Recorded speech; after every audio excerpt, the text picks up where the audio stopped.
said no. Ouch!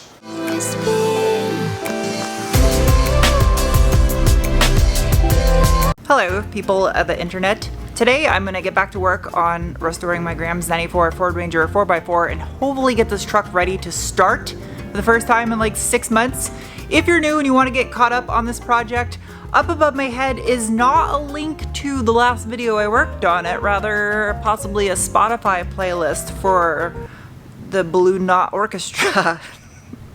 Damn it! I spent the first half of the day working on this thing off camera trying to get some of the stuff knocked out that's just really crappy to film. So now, careful. Ugh, no calipers. Oh, what did I do with them? Got brake pads? They're in here with the taillights. See? It's got a Ford logo on there. It's just been rebuilt. Slight downside of having everything powder coated is it made the tolerances too tight for the caliper. How will you fit? Yes. Now it fits. There. Turn that so our attention tabs are touching the spindle. Copper paste gets everywhere. I decided not to do a brake upgrade on the front of this like the dual pots off the newer Rangers or like a Mustang brake upgrade because I'm not autocrossing this truck. So I just upgraded the pads on it. There's a hair stuck to my tripod. They get everywhere. I think this will be more than good enough for what I'm gonna be doing with this truck. It's not like I'm towing with it either. That looks like a perfect way to route it right here. I'm feeling that. Out with the old. New banjo bolt. Ouch, that was my head. Come on, you silly f. Come out of there. There you go. Banjo.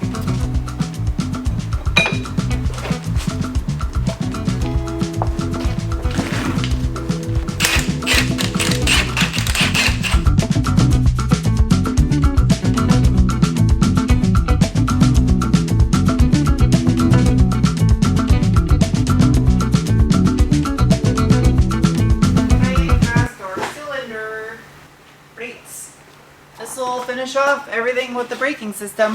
Got a new master cylinder for it. Now I gotta pre-bleed the master cylinder before I put it on there. This usually makes a little bit of a mess. Whoa, that smells weird. I thought it was gonna smell like a new shower curtain. It smells like burnt duck meat. Dot 3. Well, I'm gonna use some high temp Dot 4 racing brake fluid because that's how I roll. Just in case I blow the plugs out, I'm gonna put that up like that. Basically what I gotta do is move the plunger back and forth, little micro movements to bleed all the air out of it. And then when I stop seeing air bubbles rise up into the reservoir, then I know that it's bled and I can stick it on the truck before I bleed the actual brakes. There. Well, that should be good enough now. Go on, drip this all over the place.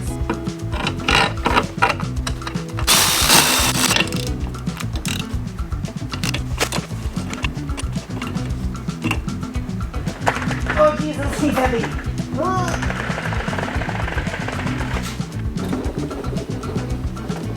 Hello. There it is. The speedometer cable. I was looking for that under this truck. Even though you guys already watched me do a full interior detailing video on this thing, part of me wants to take the carpet completely out to clean it even further. Look how much sand came out of this carpet just from folding it over. That's not clean enough. That's just not gonna cut the mustard. I don't know why people cut mustard. It's a liquid paste. Maybe I can just agitate it. Look at that. That is insane. It's literally just years of sand from Lake Winnipesaukee all over the carpet and the side. It's so crazy. It's like the carpet's not even stained. It's just sand that's embedded into the mat. Put this thing back in its place. I get distracted easily with cleaning. It happens. I can't help it. I'm gonna put the shifter back in this thing finally.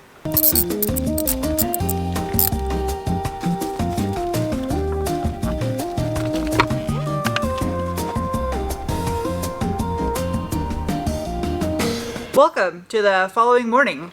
I'm working on the speedometer cable right now, and it sucks f***ing asshole. There it is. Holy shit. Why didn't I do this when I was on the lift?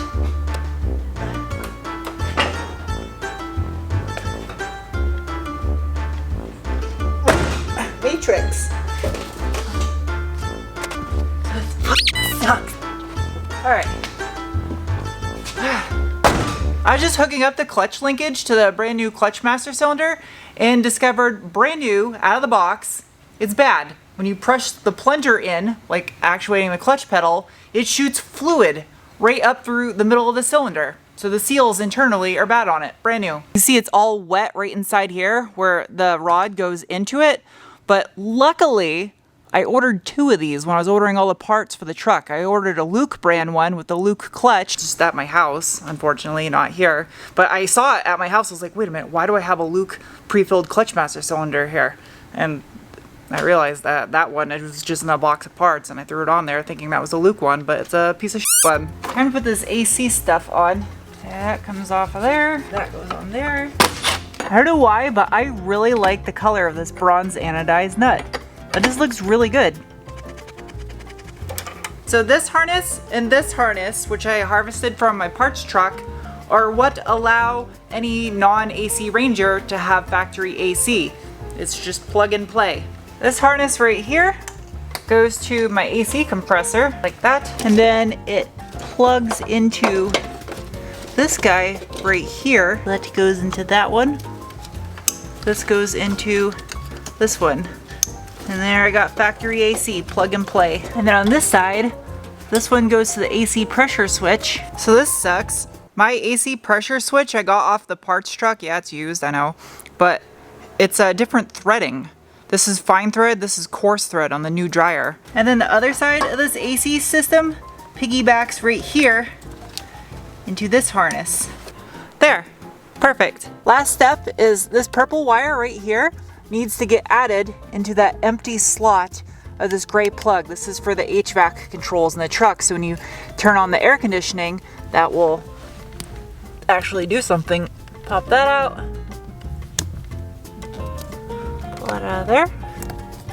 There we go. And that's in its new home. See, the purple is already there on the other side of the plug going up to the controls. There.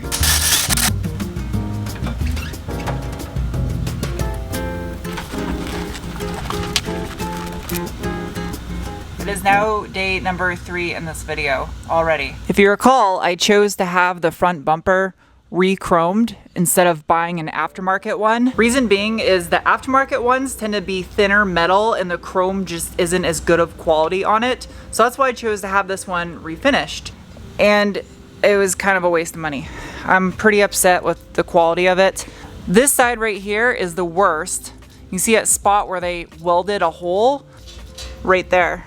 Right here is the backside where all the old corrosion was, and you can see right there is a little spot where they had to weld there, there, and there. This side's not as bad, but it's still super noticeable. It's wavy, and for the cost of 3 aftermarket front bumpers, I'm just really disappointed. It is what it is. I'm not mentioning the shop that did it. That's not what I'm trying to put this in the video for. I'm just doing it because you're gonna see the bumper once it's on the truck.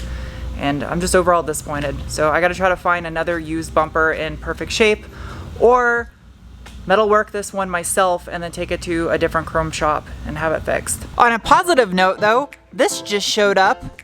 It's a OEM positive battery cable. I should hopefully have everything I need now to at least connect power to this truck and test all the electrical system before starting it. I gotta pull this out of the way one last time.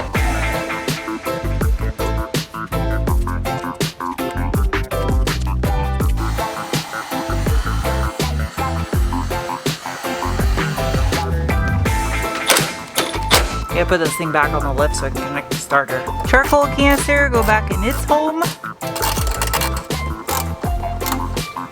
There you go. I just realized I've been mega failing at recording stuff in this video just because I'm like so over filming right now because I just want to get this truck to run and start, and I think all of you would like to see that better than 19 more videos of me hooking up wires. Finally! I put an inner fender liner in this thing. Just when I thought it would be easy, I go to swap out the hardware on this little tray because the hardware it's on here is all rusty, and I have new hardware for it. But yeah, they're completely rusted together. Before I put this drive shaft in, I forgot I gotta paint this front egg yolk. So I'm gonna put a little bit of paint on here and let it dry overnight. Put a unhappy little cloud right here, followed by a bunch of black to represent my emotions of continuing this project at this point. This is the original starter that I had rebuilt for it. It's a local shop here in Tucson that rebuilds alternators and starters. They did an amazing job on this. I have to move the wiring out of the way and get this thing in there. Said no. Ouch! Fuck my life! That looks like there's gonna be another day in this video. Welcome to day number 4 in this video. I usually don't do this because I have to put out a video every 72 hours, and I try to stay 1 or 2 videos ahead for you guys in case I get sick, so I never miss an upload. And now I'm falling behind because I want to try to get this to start in this video. And this has arrived. It's a 9-blade OEM Ford made in Canada Motorcraft fan. I found a new old stock one to replace this corroded piece of nonsense. Man, that looks so pretty. The rainbow effect. I put some new hardware that I had from the MR2 kit. It's the same thread. Fan shroud and the fan gotta go in together at the same time. So I think actually the easiest way to do this is from the side. I take this top radiator hose off. This brand new rubber hose on this plastic fitting just does not want to slide, so I'm gonna use a little bit of quick detail wax. Spray a little bit inside there. There you go. Ha, works every time. And I just wipe off the excess wax and it'll go back on. Or the great thing is this stuff dries. So if there's any in there, if you use it to put it back on, it'll dry later. Maybe, try not to melee my radiator. Luckily it's not doing anything to the radiator, but I gotta do it from the bottom. I think take the anti-sway bar out. Oh, f you. Hey, look at that. It's a custom modified single core radiator fan shroud for a dual core radiator on a manual transmission truck. Magic. Hey, look at that. Fits like a glove. Perfect.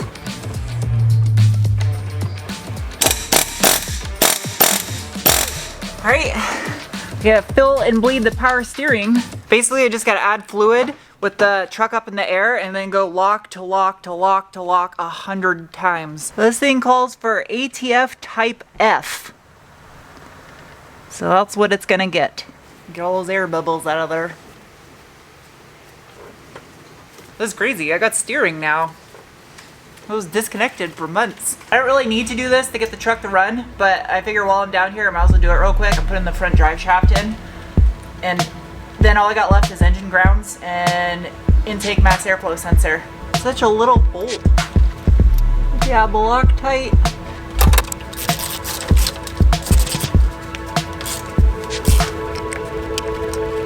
All right, this truck, because it's a 94, takes the original old school green Ford coolant.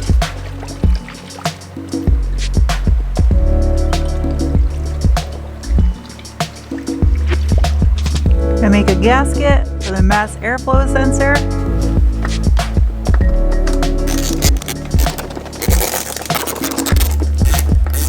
I'm gonna put paint marker on it, just like it had from the factory.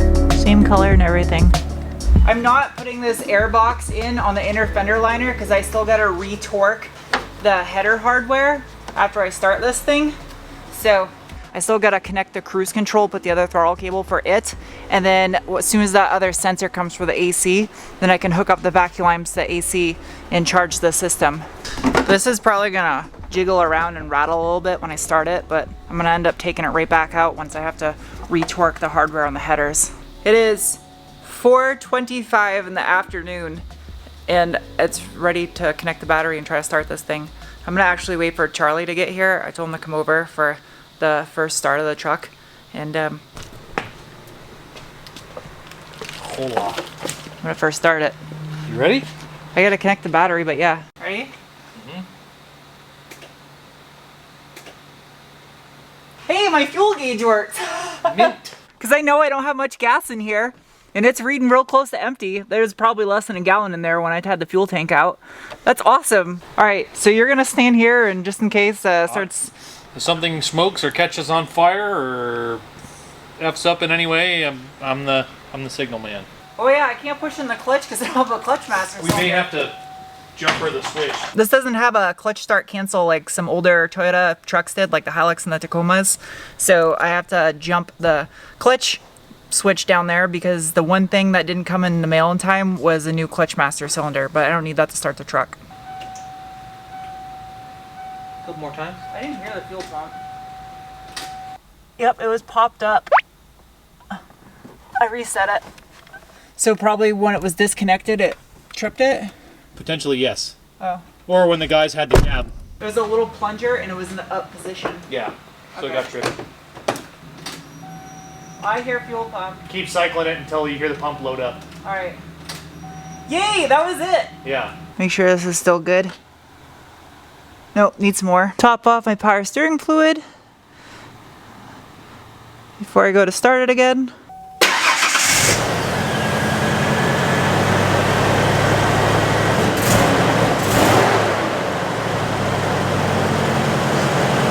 Still got maybe a little misfire. A little bit, yeah. Yeah, it's burning off all that header gunk.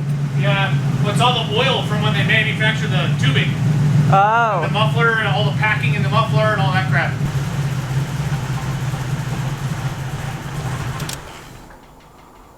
Running out of gas? It might be. Let it run and come up to temp, and tapped on each one of the injectors a little bit because the company that remanufactured the injectors, they reached out to me. They actually watched my videos, which is crazy, and said there was a possibility if I let them sit too long before I install them with no fuel or additives on them that they might stick. Well, I tapped on them, and 2 of them were actually sticking. Now they're not. I rev it. Yeah, it's running good. I want to hear it from the back. Okay.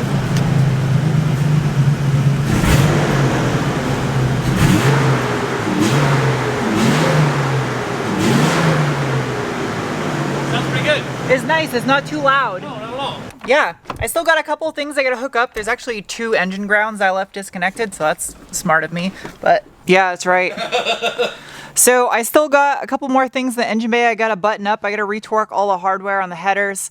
I gotta put the cruise control stuff in there, get the new AC pressure switch, should be here tomorrow, and then put the inner fender liners in there so that way the intake is mounted down correctly. And also I left 2 ground straps off just to try to start it, so that'll make the idle a lot smoother too. But yeah, that's I'd say that's good. And then all I got left to do is go through and make sure everything is torqued, put the inner fender liners back in, and just kind of nut and bolt everything in the engine bay and make sure it's good to go.